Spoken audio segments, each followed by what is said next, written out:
वे तो बड़े विद्वान हैं, उन्होंने बड़ी दूर की कथा सुनाई है, बड़े विद्वान हैं। लेकिन वास्तव में विद्वान का अर्थ क्या है? विद्यावान। और आया भी विद्यावान गुणी अति चातुर, आ गया। लेकिन आगे क्या कहा? राम काज करवे को आतुर। जो विद्यावान व्यक्ति होगा, जिसके आचरण में विद्या होगी, वह राम काज करने के लिए आतुर होगा, व्याकुल होगा। राम काज कीने बिना मोय कहां विश्राम। ये विद्वान, ये विद्वान जिसने विद्या को हड़ कर लिया, जिसकी विद्या रग रग में समाई हुई है, जिसको वह ज्ञानवान कहा गया है। अभी उद्धव ऐसे नहीं थे, यह देखना। अभी उद्धव ऐसे नहीं थे, नहीं भगवान पर शंका करते ये रोग हो गए। सती अभी ज्ञानवान नहीं थी, तो राम को रोता देख करके संशय हो गया। उद्धव अभी ज्ञानवान नहीं थे, कृष्ण को देख करके, रोते हुए देख करके, वहां श्री राम जी को रोते देख करके सती जी संशय में आई, और यहाँ श्री कृष्ण भगवान को रोते देख करके उद्धव जी संशय में आए। सती के भ्रम का छेदन किया शंकर भगवान ने। अरे उस जन्म में नहीं तो आगे के जन्म में जब पार्वती बन के आई, तब उनके संशय और भ्रम का छेदन कर दिया शंकर भगवान ने। कैसे? ज्ञान। सुनो पार्वती, उनको ज्ञान दिया। और कौन सा ज्ञान दिया था शंकर भगवान ने? जह जाने जग जाए हिराई, जागे यथा स्वप्न भ्रम जाए, झूठ सत्य जाए बिन जाने। ये ज्ञान पार्वती जी को वेदांत सुनाया, पार्वती जी के संशय का छेदन कर दिया। यहाँ उद्धव जी को तो भगवान सुनाते थे, लेकिन जब उद्धव जी को श्रद्धा ही नहीं, जब उद्धव जी को स्वयं ही ज्ञान का अहम था, सती जी को स्वयं ही ज्ञान का अहम था, तो फिर वो उन्होंने कहा उनको ऐसे जगह भेजो जहाँ इनको अनुभव हो जाए। जब आमने सामने करे जाएंगे तो ज्ञानी, तो वास्तव ज्ञानी कौन सा है? वो अपने आप ही प्रकट हो जाएगा। इनको गोपियों के पास भेजो, क्योंकि ज्ञानी तो गोपियां हैं। अद्वैत में उद्धव जी नहीं जीते, अद्वैत में गोपियां जीती। अद्वैत किसे कहा? अद्वैत वह है जहां दूसरा तो कोई होता ही नहीं, जहां एक ही सत्ता, एक ही एक है। यहाँ तो गोपियां, कृष्ण, उद्धव जी को कृष्ण भी अलग अलग रहे, गोपियां भी अलग अलग रहे। उनकी दृष्टि श्री कृष्ण से हट गई। अब मैं जाकर के समझाऊंगा, कहते हैं। और जब मैया यशोदा नंद बाबा के पास बैठे, पूरी रात उनकी बातचीत हुई। माता यशोदा पूछती हैं, उद्धव ये बताओ कि मेरे कन्हैया ने ये सब लीला कैसे की, ये सब खेल कैसे खेली, ये सब कैसे किया? उद्धव जी बताते रहे, समझाते रहे। जब सुबह गोपियां जल भरने को चली, तो गोपियों ने देखा कोई रथ खड़ा है नंद बाबा के दरवाजे पे। कहीं ऐसा तो नहीं कि चुपचाप मिल जाता हो। कृष्ण को कहती है गोपियां एक दूसरे से, ऐसा तो नहीं कि कल्लू सिंह रात को आते हों और अपने महताई बाप से मिलकर बतियाएंगे, वो अपन तुमको छोड़ के चले जाए, क्योंकि रथ तो उनके लग रहा है। और जब एक गोपी ने कहा कि मैंने थोड़ा देखा भी, झांके भी, तो बिल्कुल ही नहीं, भाई शकल है वही है बिल्कुल वैसे।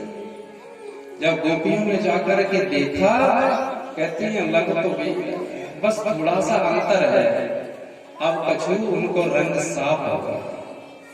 उद्धव जी गोरे थे, कृष्ण भगवान सांवले थे। तो गोपियों ने देखा, अरे लगता है बेई है ये तो, क्योंकि विष्णुवंशी। और जिनके गुरु कौन थे उद्धव जी के? बृहस्पति। बृहस्पति उनके गुरु हैं, बृहस्पति जी के चेला हैं उद्धव जी। तो कहते हैं, गोपियां कहते हैं, अब कुछ गोरे हो गए थे, अपन तुमसे दूर रहने लगे, तब से ये गोरे हो गए, इनका रंग साफ हो गया। लेकिन हैं ये बड़े निष्ठुर, चलो इनसे बात करते हैं। जब पूछा जाके कि भाई बेई हो क्या तुम? उन्होंने नहीं नहीं, हम उद्धव हो। अच्छा उद्धव हो, फिर आपका आना कि हम आपको समझाने के लिए आए। जब समझाने की बात कही तो गोपियों ने कहा, वाह, बातचीत होने लगी। गोपियों की उद्धव जी की जब बात हुई, उद्धव जी ने कहा, उन्होंने पत्र भी लिखा है। तो गोपियों ने कहा, उद्धो पहले पत्र दिखाओ। पत्र में क्या? नहीं नहीं, उन्होंने तो पहले ज्ञान सुनो, पहले हमारी बात सुनो, तब पत्र को देखना। तो उद्धव जी कहने लगे कि देखो तुम क्यों परेशान हो? अरे भाई, अपने मन को आप ऐसा करो, अपने मन को निर्गुण में लगा, अपने मन को साधो, अपने मन को के स्वरूप को समझो। उद्धव जी कहते अपने मन के स्वरूप को समझो। गोपियों ने कहा, लगता है जी, गोपियों ने कहा, उद्धव जी आप मन की बात कर रहे हो, आपको मन की परिभाषा नहीं पता। उद्धव जी मन न भय 10-20, उद्धव को समझाने लगे। और उनका जो तरीका था वह क्या था? प्रेम लाया। उद्धव जी मन न भय 10-20, मन में 10-20 नहीं होते उद्धव। एक हताश गया श्याम संग को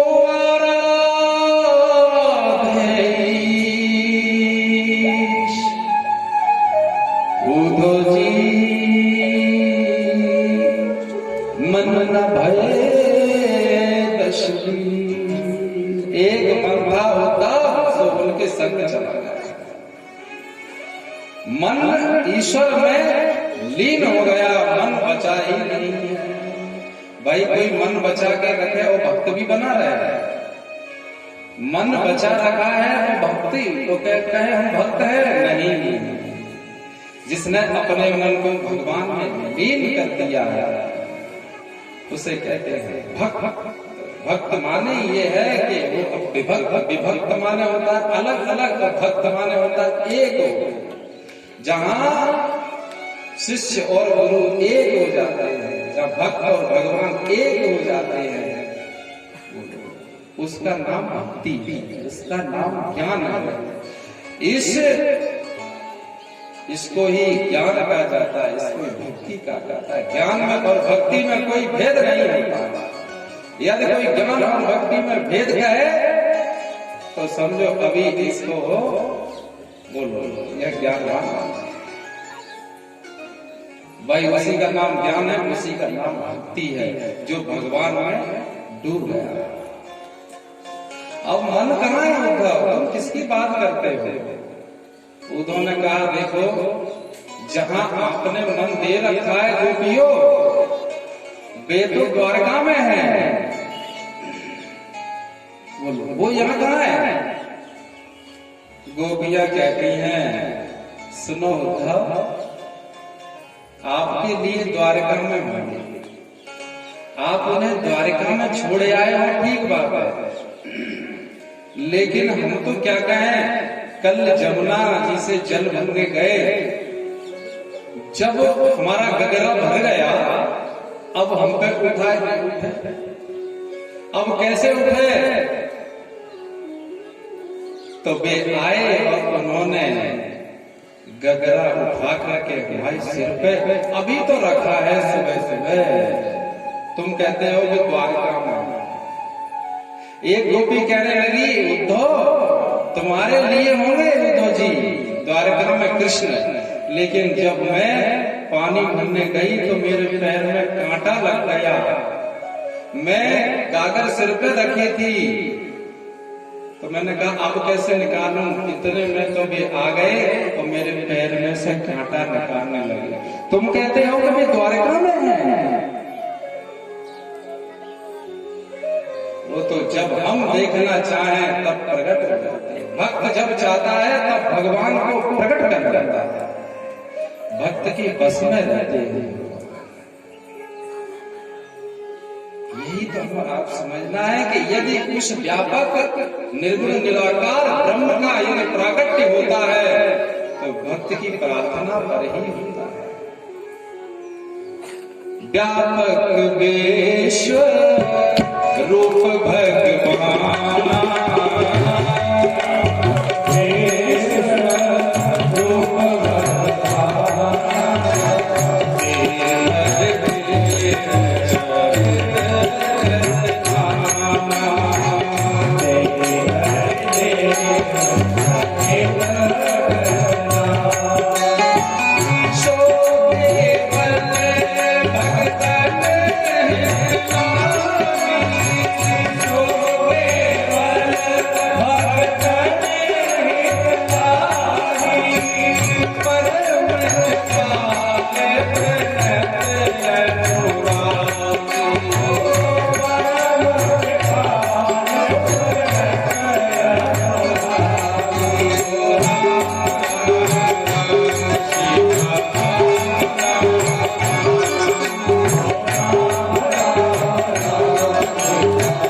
भगवान निर्गुण निराकार और देह धर के आ जाता है। लेकिन किनके लिए? शो केवल भगतन हितला, भक्तों के हित के लिए वह निर्गुण निराकार साकार सगुण हो जाता है। ये देखिए गोपियां भक्त हैं और कौन सी भक्त हैं? जिनमें ज्ञान भी है, उनमें वैराग्य भी है और अपना सभी काम धंधा भी कर रही है। काम धंधा भी कर रही है और वैराग्य भी है और ज्ञानवान भी है और भक्त भी है। यहाँ ये समन्वय दिखाया गया। इस समन्वय को कहते हैं ज्ञान, कि जहाँ ज्ञान भी हो, जहाँ भक्ति भी हो, जहाँ वैराग्य भी हो और वहाँ कर्म भी होगा। यदि कोई अकर्मण्य हो जाता है तो भक्त कहे, वो कहे नहीं, भक्त होने का अर्थ ये है कि आपको काम नहीं, आप तो बस सोई। इसका नाम भक्त नहीं है, इसका नाम ज्ञान नहीं है। ज्ञानी व्यक्ति तो एक क्षण भी बिना कर्म किए नहीं रह सकता। उसकी बुद्धि में तो विश्व बंधुत्व की भावना है, उसके लगा ही रहता है। भगवान श्री कृष्ण एक जगह काम पूरा होता है, दूसरे जगह की चिंता करने लगते हैं कि जाओ वहां जाकर, वहां जाकर। राम जी दूसरी जगह की चिंता कर, अब वहां देखो। कोई एक उनका सीमित दायरा नहीं है कि बस इतने में मुझे कार्य करना है, मुझे तो सारी सृष्टि के हितार्थ कर्म करना है। गोपियां एक ऐसा उदाहरण है कि जो पूर्ण है, अपने आप में वह उदाहरण पूर्ण है। नहीं कोई घर छोड़ के पड़ता, तो किसी ने वस्त्र उतारे, तो किसी ने कहा कि केवल ज्ञान, किसी में ज्ञान ही ज्ञान है तो भक्ति नहीं। और जिसमें भक्ति नहीं हो, कोरा ज्ञान हो, तो इसका अर्थ ही ये है कि वह ज्ञानवान नहीं है। ज्ञानवान व्यक्ति वान माने धारण किए हुए, जिसने ज्ञान को आचरण में ले आया है तो वो तो भक्त हो ही जाएगा, उसमें प्रेम हो ही जाएगा, फिर वह किसी प्रेम नहीं। ज्ञानी व्यक्ति कोई रूखा होता है, ज्ञानी उसे कहता है कि न काऊ से बोले, न किसी से हंसे और न किसी से बात करे, मुझे कहे बस हम तो तख्त पे एक जगह बैठे तो ज्ञानी। इसका नाम ज्ञान नहीं है। ज्ञानी व्यक्ति तो नाचता भी है, ज्ञानी व्यक्ति तो गाता भी है, ज्ञानी व्यक्ति तो रोता भी है। बाग गदगदा, ये भागवत में आया है। ज्ञानी व्यक्ति कब सो जाए, कब जग जाए, कभी भी सो जाए, कभी भी जग जाए, न जाने कब नाचने लगे, न जाने कब गाने लगे। कोई निश्चित समय थोड़ा ही है कि 3 बजे से 4 बजे तक ही नाचेगा, कि 1 बजे से और 4 बजे तक ही कथा करेगा भक्त। नहीं नहीं नहीं, भक्त तो कहो रात भर कथा कहे, दिन भर कहे, सुबह जगह कथा कहे। एक बार स्वामी राम तीर्थ जी महाराज रात को 1 बजे अपने आश्रम की छत पे चढ़ करके नाचने। स्वामी राम तीर्थ जी महाराज जो प्रोफेसर हुआ करते थे उस समय, और प्रोफेसर पद से उनको क्या है, चाहे हटा दिया गया, चाहे उन्होंने रिजाइन कर दिया, उनके लिए पद का क्या महत्व था। 1 बजे छत पे चढ़ करके नाचने लगे। लोगों ने कहा लगता है कि बुद्धि में कुछ बात है। तब किसी ने जाकर के पूछा, स्वामी जी आपको पता है कितने बज रहे हैं इस समय, कितने बज रहे हैं?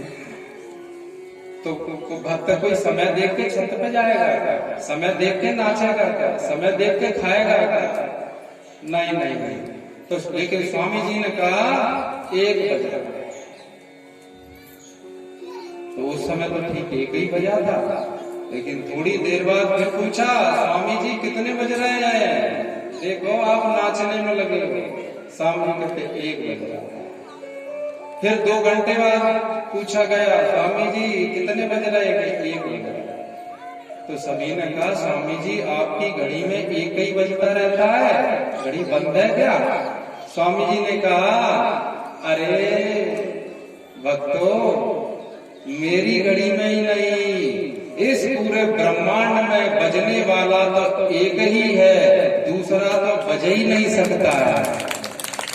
वही वृक्षों में बज रहा है, वही नदियों में कल कल कल कल कल की आवाज हो रही है, वही बज रहा है।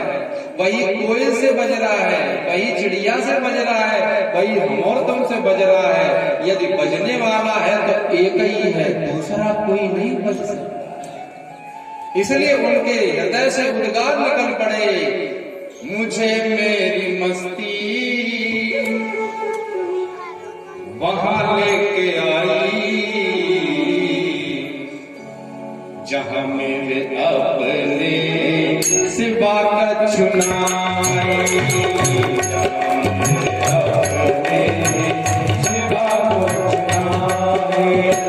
मुझे मेरी मस्ती वहां लेके आई, मुझे मेरी मस्ती वहां लेके आई जहां मेरे अपने सिवा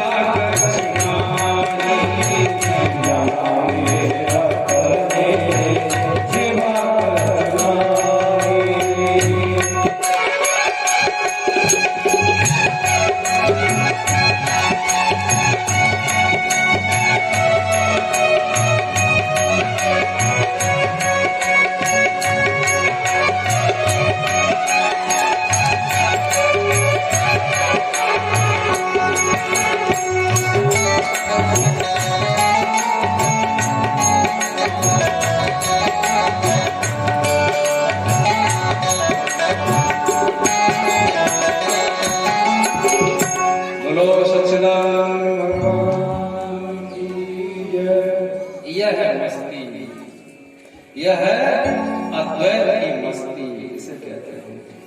इसलिए गोपियां अपने आप में एक ऐसा उदाहरण है कि जहां से सब कुछ समझ आ जाता है।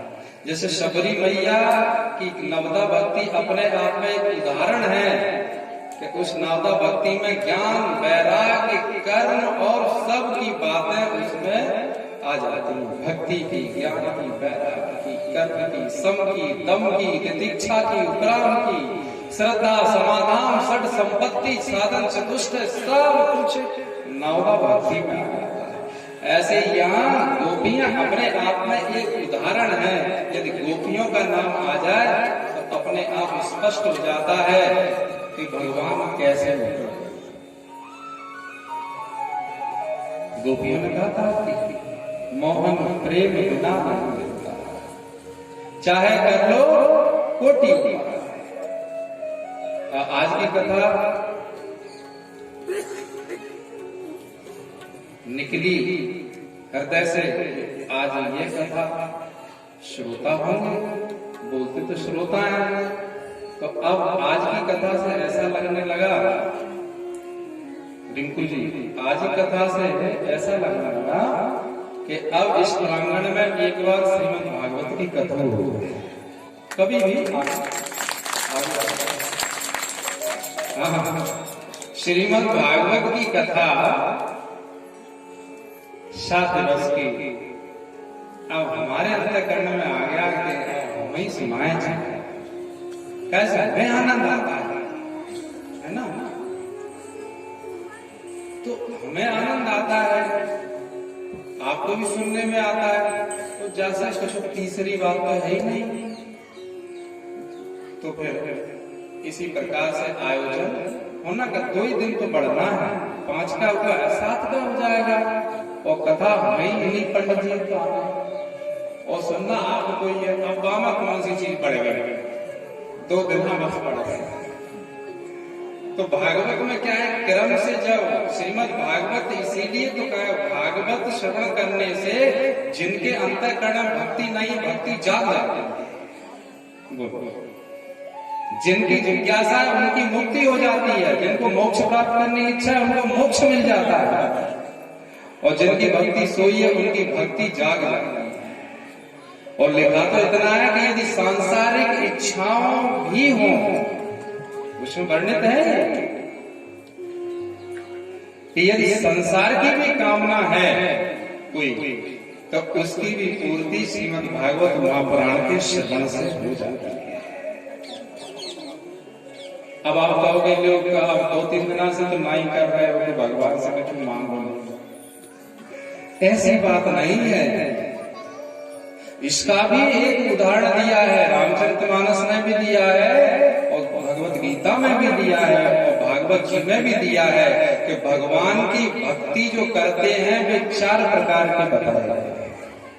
भक्त, अभक्त नहीं।